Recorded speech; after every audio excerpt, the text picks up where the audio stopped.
This is the Spot Hogg Whippersnapper thumb trigger release.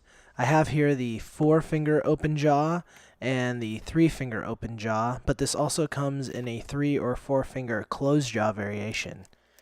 Included in the packaging is a sheet with some instructions on the back and nothing else.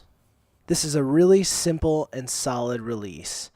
The unique feature of this release is that when you cock the release, it automatically closes the jaw and locks it in place. Now you may have noticed the first time that I cocked this release, the jaw didn't automatically close and I had to lightly touch it before it would snap back into place. I never actually noticed this behavior when I shot the releases, but you can see in the video that both of them did this when I would slowly cock the releases. Camera shy. The instructions do say that at least twice a year you need to lubricate this release with some WD-40, so that may resolve the issue. Now when I said this release was super simple, I meant it. There's a single hex screw that controls the trigger sensitivity. You turn it one way and the release is super hot, which is how it came delivered to me, and you turn the other way and you can slow it down a bit. The grip on these releases surprised me a bit. They're quite flat.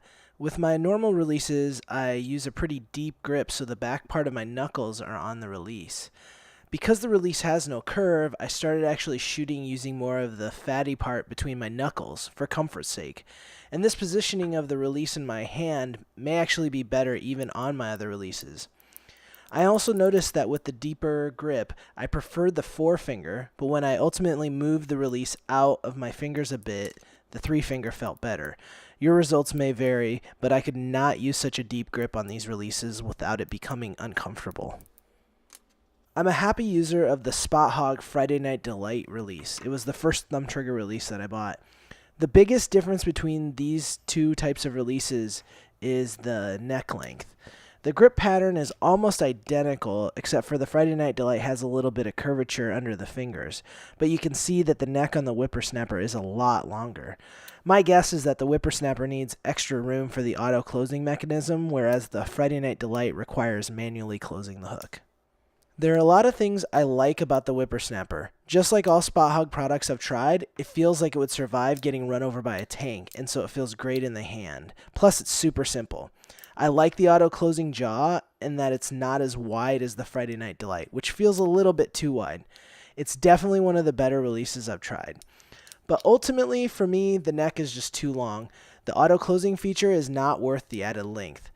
As a final note, I think it's especially important for someone to shoot this release before making a judgment.